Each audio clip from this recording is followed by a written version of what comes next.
and thank you for joining us for this bonus episode of Beyond the Stage. My name is Ruth Egerman. I'm the Director of Marketing at Livermore Valley Arts. And today we are experiencing an artist talk hosted by Giancola with four of the artists that are featured in our current exhibit, Fragile Earth. The exhibit is on display at the Uncle Credit Union Art Gallery in the Bankhead Theater through October 19th. The gallery is open Thursday through Sunday from 1 p.m. to 5 p.m. and it's free and open to the general public. So you can stop by anytime during those hours and take a gander and absorb the beautiful and stunning and important work of Fragile Earth. And now I'm going to let you enjoy this artist's talk with Giancola. Well, good morning, everyone. Super happy to have you guys join us this morning for our first visual arts podcast. So it's a great idea. Debra kind of asked if we're doing artist talk, and kind of came up with the marketing department to come up with a podcast idea. So we're very happy to have you this morning. The reception went really well. It was super well attended. I'm so sorry I couldn't make it. I was actually out of the area, so I couldn't come in, but really well attended, and people have been loving the exhibit. And I just really loved how diverse the pieces of artwork were that came in. And it was really great to have our local Quest Science nonprofit join us and give us some really good kind of the scientific side of things. So this exhibit has been super well received and was everything that I was hoping, that it would be sort of a visual response to climate change, and how the artists are trying to get the word out about how important it is and what a fragile earth we have. So we're just going to ask you some questions, and it might be specifically about your own artwork or how you responded with your artwork. And so it's just sort of a discussion this morning. It's nothing super formal, so feel free to chime in. And so I'm just going to start with asking somebody specific some questions, but everybody feel free to chime in when you would like to. So let's start with Debra, because this was Debra's idea. Why don't you tell me a little bit about when you first heard about the theme of a call for art for a fragile earth? What spoke to you the most about what you might want to submit? Well, thank you, Anne, and thank you for including me in the show. I feel very honored to be a part of it. For Fragile Earth and global climate change is something I've been thinking about for years. And it really started with seeing a movie called Chasing Ice it was in 2012. It's won a number of awards for documenting receding glaciers. And I thought, well, how can I contribute to the conversation about climate change and the impact on Mother Nature and where we live? And so architecture is my muse. And I said to myself, all right, I'm only going to photograph LEED certified, which are environmentally sensitive buildings, wherever I go. And so that's what really spoke to me, because there's there's inherent beauty in some of this architecture, and it also creates an environment that's much more positive for mental and physical health, bringing the outside in, using gray water systems, having thermodynamic windows, and all the components that go into building either a new building. So one photo I submitted is a new building. That's the angles that's the vessel in New York behind Ruth. And the other one is Angles in Flight, which happens to be behind me, which was a building that was an old building from 1967 that they renovated. And I was fascinated by the exterior. And it actually won Design Award for its Gold LEED certification in 2023. Yeah, that very interesting. Thank you, Deborah. And Deborah did photography for her submission. So I tried to pick artists that were sort of in different mediums. So the next artist I'd like to ask a question is Alan Tarbell. I ran into Alan a few years back at an East Bay Open Studios event that I went to, and I was just amazed at his backcountry, huge, colorful acrylic paintings. And so we got to talking a little bit about his philosophy behind what he's painting. And so he had the patience to wait until I had the right exhibit that would really speak to the work. So Alan, you want to tell us a little bit about why you were excited about Fragile Earth? Yeah, for sure. Hey, hi, Ann. Thanks for having me today. Good to see you all. Nice exhibit. I appreciate you having me as a part of it. Yeah, I think it's an important topic to show with artwork. My work is definitely related to the environment. This series is a series of trees in some mixed media. I do some acrylic and oils, trying to do some large scale images of these conifers, unique conifers of California, drawing attention to these specific trees, trying to, bring you into that environment. Specifically, when you stand near the work, I hope you feel the presence of, being in the forest with them. So I spent a lot of time, my whole life in nature, hiking, being out in the backcountry, like you said, and that's where I collect my inspiration. Yeah, I was a geography and geology major in undergrad, so it's the environment has always been something on my mind from just being active in nature my whole life, but also understanding that there's shift that humanity has really impacted, climate change and degrading our earth, and so it's good to be a part of this conversation.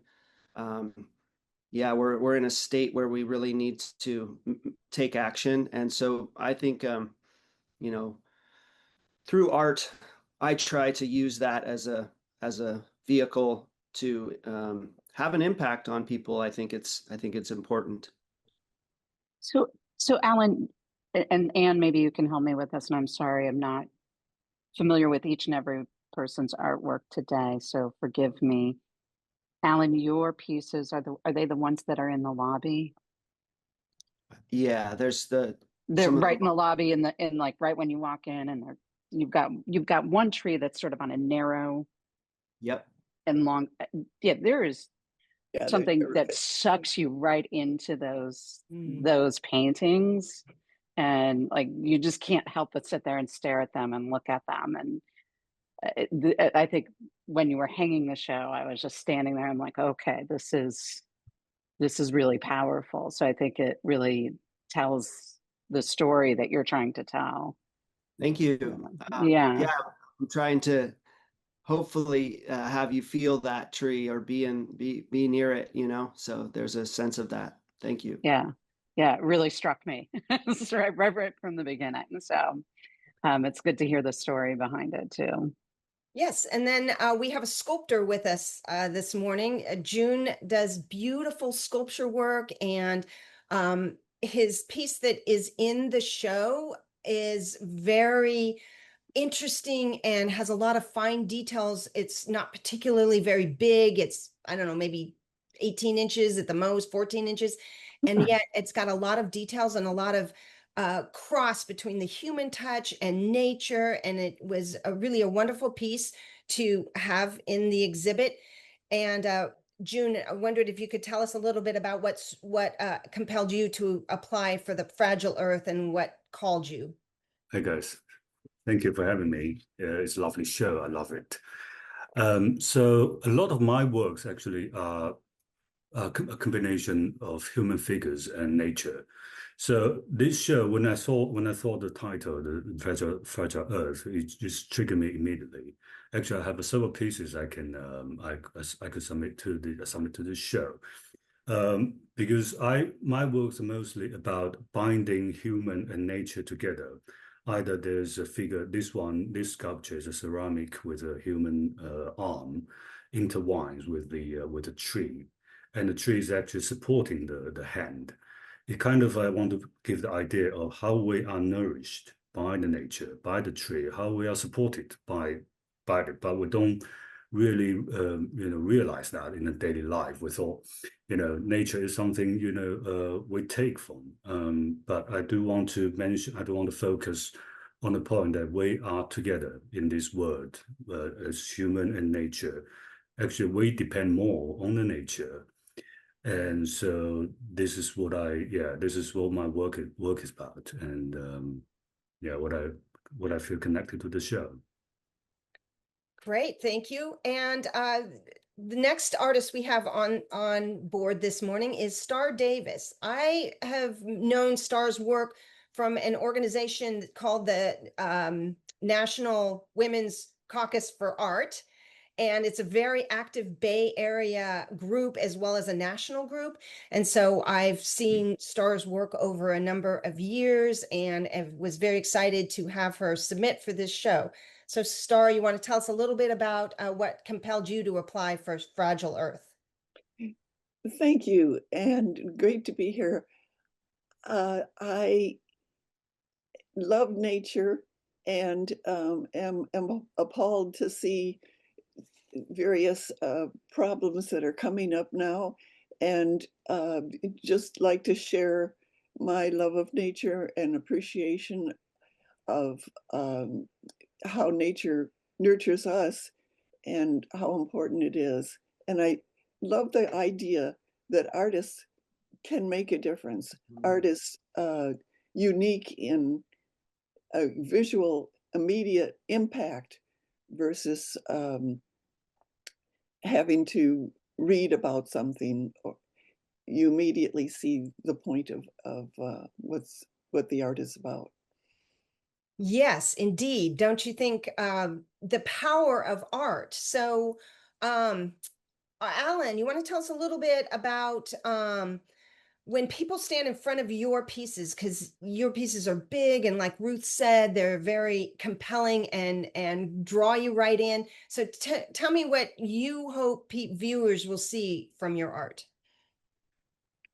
Well, we're all, connected with nature and as artists here in this show. And, we're just trying to, I think, with art, it's immediate in the sense of maybe a subconscious level, not necessarily the literal, you're reading about it. You kind of feel this presence of what the artist is trying for, the metaphor that they're trying to create. And so, yeah, it's just that impact of, being in the presence of it, feeling the sense, in my case, being in the forest, being next to this unique tree.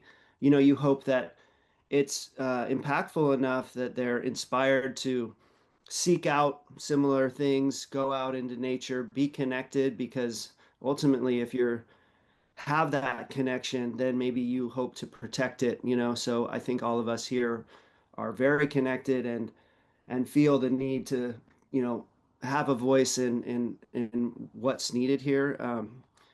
Taking action with our art.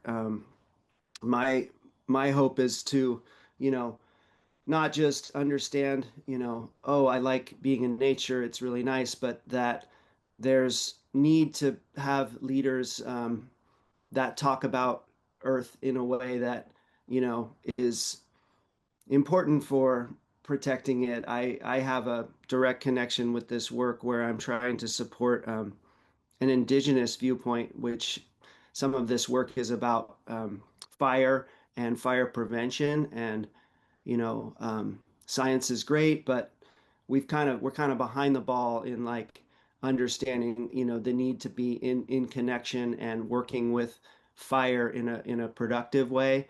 And so it's about prescribed fire, cultural fire, and the indigenous Native Californians and elsewhere throughout the world, they've been doing fire as a way to maintain the environment, because you keep it in a thriving sense. You get rid of old, dead wood, and you can keep it from getting too impacted by an intense fire. So we're just behind the ball there, and I'm trying to, have some of that voice be a part of it, be a part of that, conversation going forward, because they've been stewards of the earth for thousands of years. So let's have them at the table.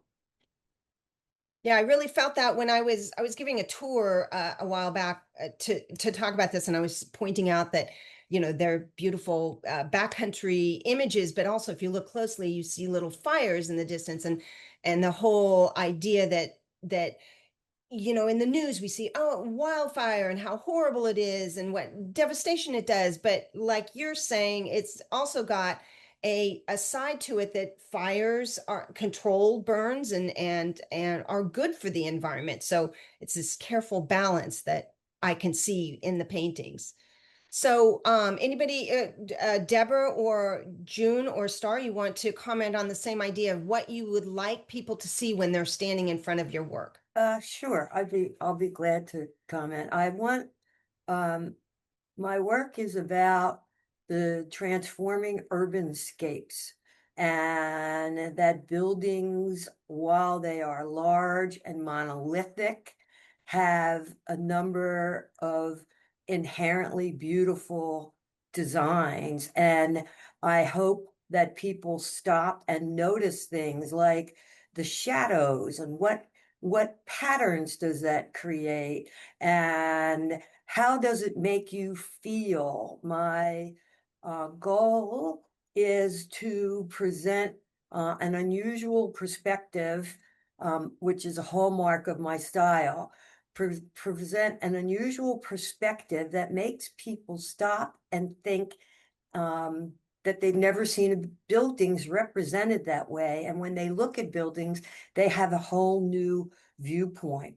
Many people have told me that. So the gratitude I feel that they can get my vision is enormous. And I hope it generates respect and greater understanding for living in a biophilic environment, one that brings nature in, has a lower carbon footprint, and how we can do that ourselves personally. Yeah, that's really interesting. Ruth, you seem like you're burning with a question there. No, I'm actually, I was just, while she was talking, I was looking at the photograph behind me just to get a sense of what she was talking about and everything. So it's just interesting. And I actually can't get out of my head what Jun was saying earlier about the earth, the nature is more for us than we are for nature itself, right? So we need nature, we need these things in our life, and it keeps sitting with me, and I'm thinking about that as I'm listening to everybody talk about how important that is.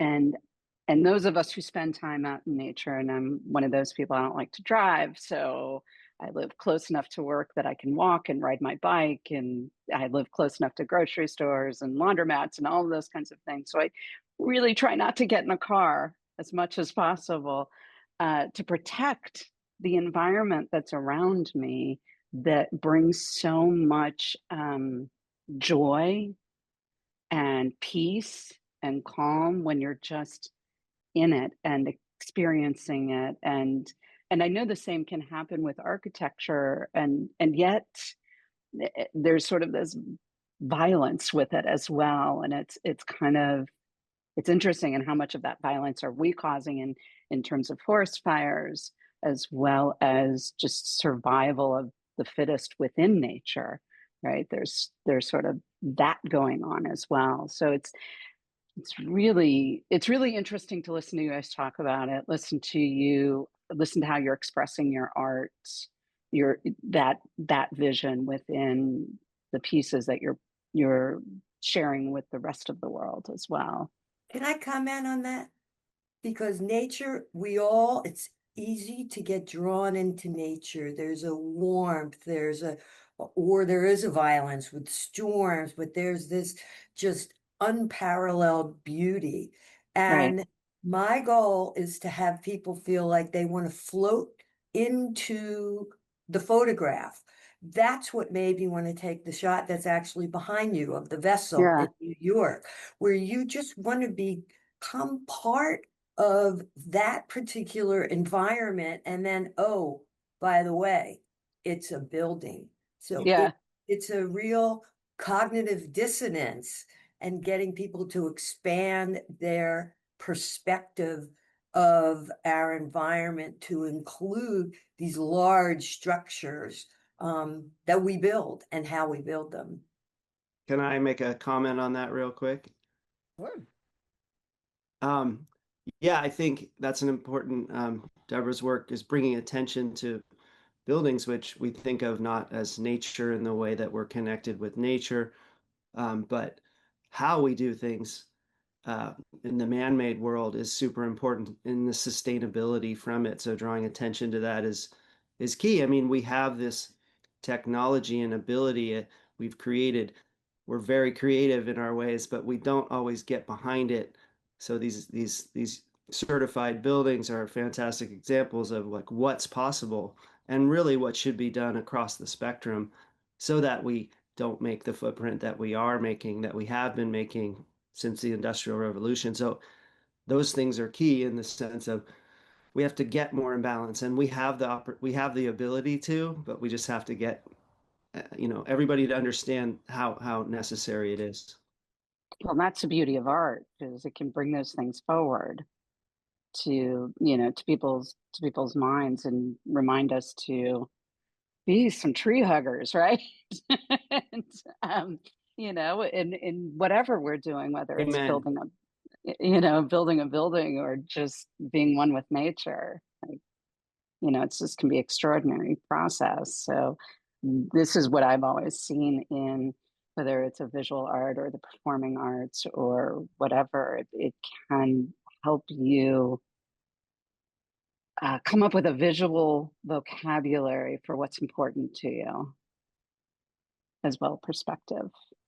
Yes, indeed. I would think that sculpture, especially June, would have that tactile feeling of connection to nature. Do you want to tell us a little bit about what you hope people come away with when they're viewing your art? So, so I named this piece self-supporting strength. I do want people to feel this kind of strength and peace when they see my work. So there's a connection between human and nature, and there's also strength in it. And when you walk in the nature, when you be in the nature, you mostly feel peace. So that's the thing I want people to feel. That I think that could change how people see the world, feel the world in a different way. I mean, even as Alan mentioned, it's more. I think art is more impact people in a subconscious way. Yeah, more other than what other job do. Yeah. And Starr, you use a lot of different materials in your artwork. Can you tell us a little bit about why? What I felt that the collage technique worked super well for the message you were trying to say, but I know that from your other work that you work in a lot of different mediums. You want to talk a little bit about that? Well, it's interesting. This piece started when I get all this junk mail, and it was about bees. And then I happened to glance down into my wastebasket, and there was a painting that was not successful. And I saw the correlation between the painting and parts of the painting, the colors and how they work together. And I thought about the threat to bees, how delicate and fine bees are, and intricate with the way that they operate and work together. And so I worked together retrieved the painting from the wastebasket and the ads, and took two kind of throwaway things and made art out of it. And it's a puzzle for us all how to relate the farmer and his need to get a good cash crop and working with nature. And so I made a puzzle. And you can see, I'd like people to look at it and kind of puzzle it out, and they see in it the fruits and the things that bees make possible for us to have, and also the appreciation of nature. And so you're looking at the piece and you're seeing different parts and putting them together into sort of new little sections, trying to figure it out. And it has to do with crop dusting and saving the bees. Yeah, I definitely felt that when I was looking at the piece and when I was doing the tour. I had a group of school children doing the tour. So your piece was fun to bring them by, because on first glance, it looks like it's hard to make sense of what it is you're looking at. But then I asked them to look carefully at each of the images. And just like you're saying, it was almost like a puzzle that they had to kind of put together. Oh, the fruits and the bees and the crop dusting. So your piece was fun piece to bring on tour. Well, I have a big affinity for bees. My daughter, who's now an adult, started beekeeping when she was 9, wanting to learn how to beekeep. So by default, Wow. I had to also learn a little bit about beekeeping. She still keeps bees on.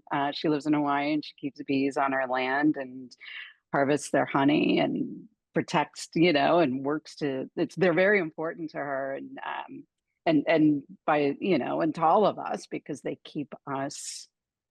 They do a job we cannot do. Yeah, We it's need them, it's and we beyond shouldn't be. honey Yeah, it's in what beyond they honey. They do. do a job we cannot do, and we get a little bit of the fruits of their labor, right? Yeah. So, which is fabulous for us, and probably not so much for them, but fabulous for us. But there's one of her things is to demystify bees, because so Mhm. many people are afraid of them and panic when they see them, and the reality is that they're there making our lives better and more delicious, and doing the work that we absolutely cannot Mhm. do. Mhm.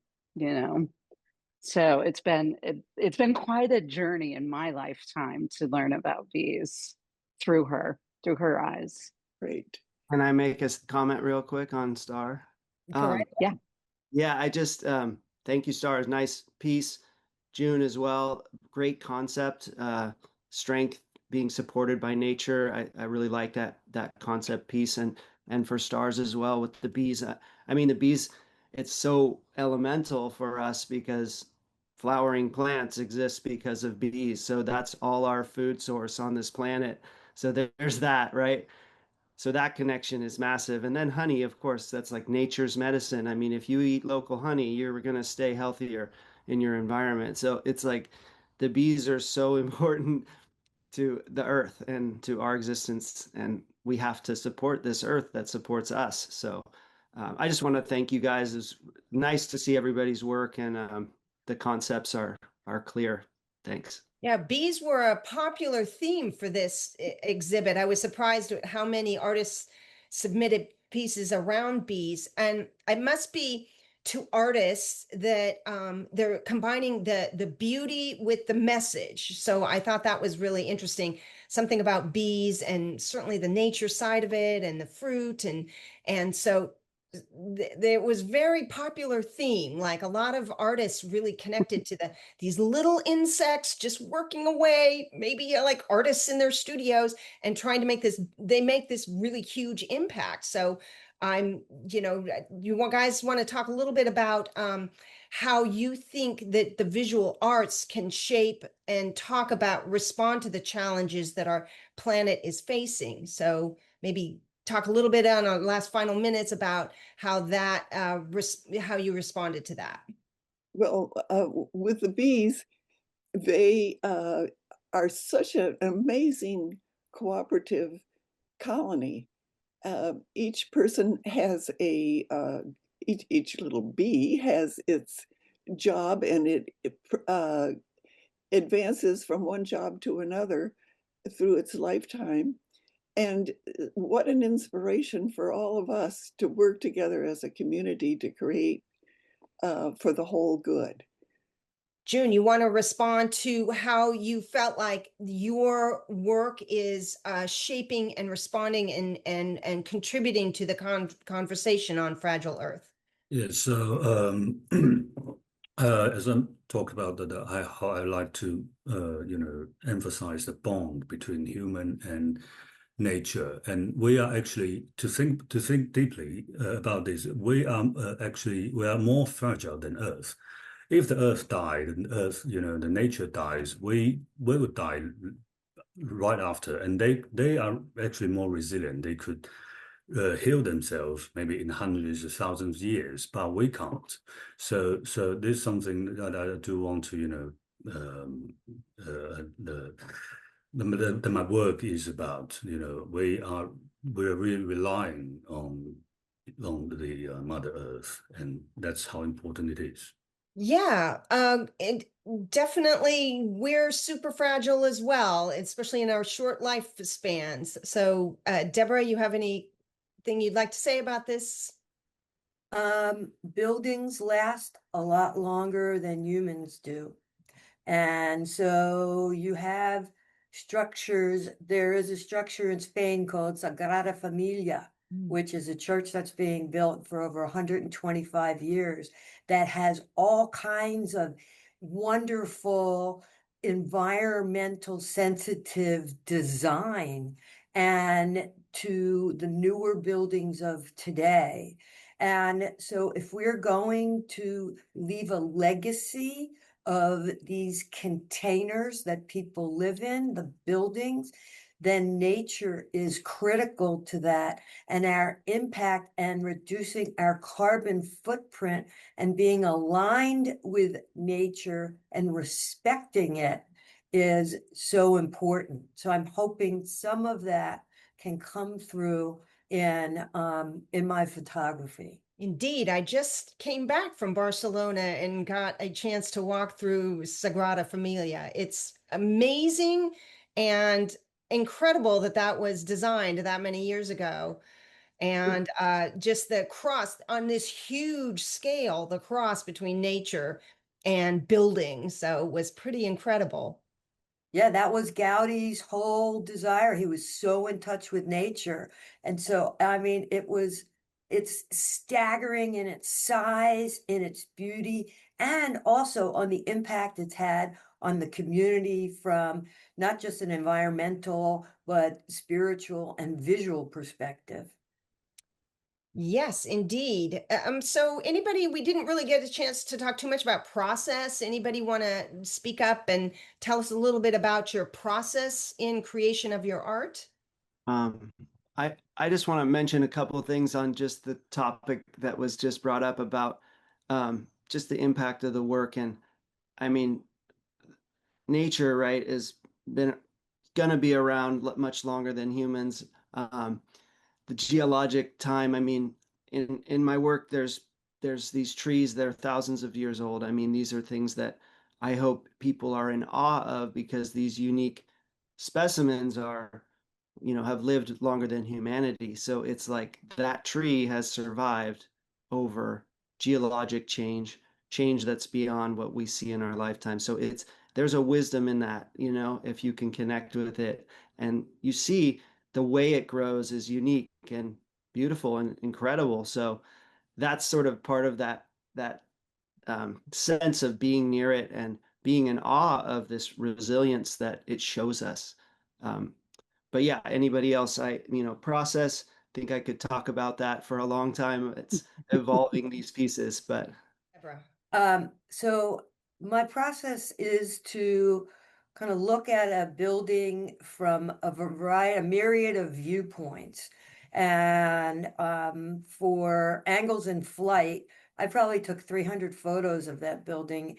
And I thought I could capture it kind of right on, direct, but that was not the case. So often I found myself lying on the ground, camera over the head, and in actually a pretty contorted position in order to get this perspective of movement in structures that are not supposed to move and create some drama that way. And that's, it created a very unique perspective.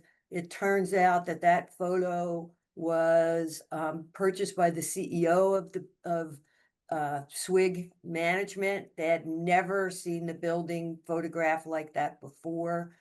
I'm honored that they included it in their ESG report, and I'm just have to find the unique way to see a building, and you then used my camera and my body as a tool to kind of capture my vision.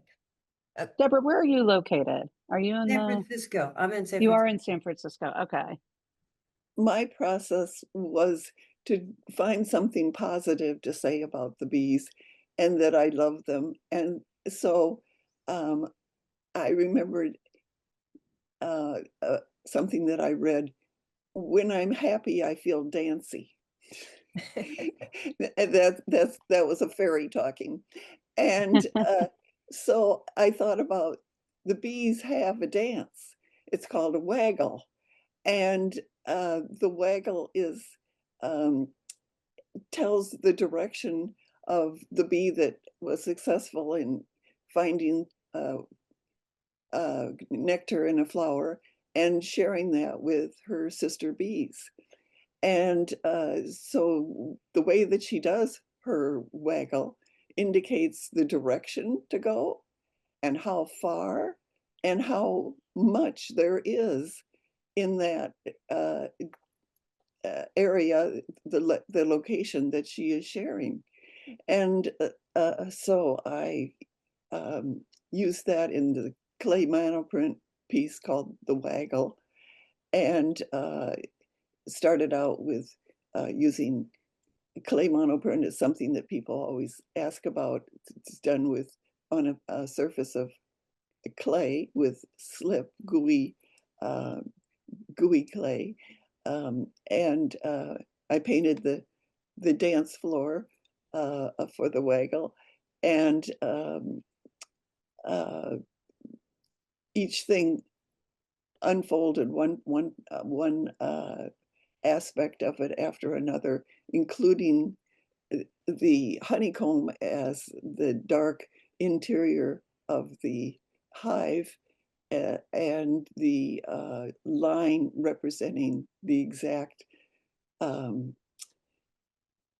direction and form that she shares with her fellow workers. Oh, I'm glad you brought up the clay monoprint. I was curious about that. So yeah, I think that might be in the founder's room actually. About the clay monoprint, and then you make one print from that. That's right. From the gluey clay. Yes, yes. Yeah, I'm glad you brought that up. To take a closer look, it might be out of my vision. Yeah, because I'm actually in the founder's room. I'm gonna have to take a close look at that, because through my daughter, the beekeeper, I have had the great pleasure of, well, she's really had the great pleasure of working with people who are high in the field of bee research. And one of the groups that she's worked with at the University of Illinois at the Bee Space Laboratory there, when she was about 16 and 17 years old, she got to work in the laboratory. And those were some of the people that were really instrumental in identifying the bee dance that you're talking about. Uh-huh. So really, you're just speaking to my heart today, Starr. Oh, great. All right. I have to take a closer look at that. I mean, you're all speaking to my heart, and I really appreciate it. But this one's touching a serious one. So any last, anything else as we wrap it up that an artist would like to tell their audience about the importance of the exhibit and your own work, or anything you'd like to encourage them to come see the exhibit before it ends on October 19th? Definitely come see the exhibit before it ends on October 19th. Listen to the podcast so that people can get a variety of opinions and perspectives across multiple artistic mediums. And I'm I just want to say I'm really pleased. I felt I was the only architecture, and my photos are printed on metal, the only architecture included, and I hope to open people's minds about architecture and building and sensitivity to the environment through that particular venue. It's been, and the reception was delightful, and there's a broad range of beautiful work for people to see. Yes, indeed. So thank you. Thank you all for attending our Zoom meeting this morning and the podcast. So we're very excited to have the work up at the Bankhead and encourage people to come by Thursdays through Sundays from 1 to 5 to see the exhibit. Thank Thank you. you. Thank you. Thanks, Thank Sam. Thank you. Thank you so much, everybody. It's been a Everyone. pleasure. Thank you all for joining us for Beyond the Stage, featuring an artist talk hosted by Giancola for the current exhibit at the Uncle Credit Union Art Gallery in the Bankhead Theater lobby. It's called Fragile Earth. It's on display through October 19th.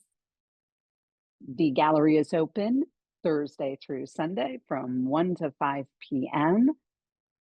Please stop by because it's open and free to the public Thursday through Sunday, 1 to 5 p.m.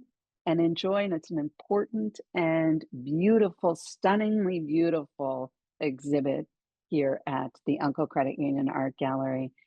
We post our general podcast on the second Thursday of the month, and we'd love to hear your thoughts on this episode or your favorite part. You can leave us a comment, ask a question, or give us a review on our social media, Spotify, YouTube, or wherever you listen to your podcast. And we may even read it live on our next podcast. You'll find us on the visual arts on all the socials at Visual Arts LVA. Again, that's Visual Arts LVA. And remember to subscribe or follow us wherever you get your podcasts. I'm Ruth Egerman, and thank you for joining us.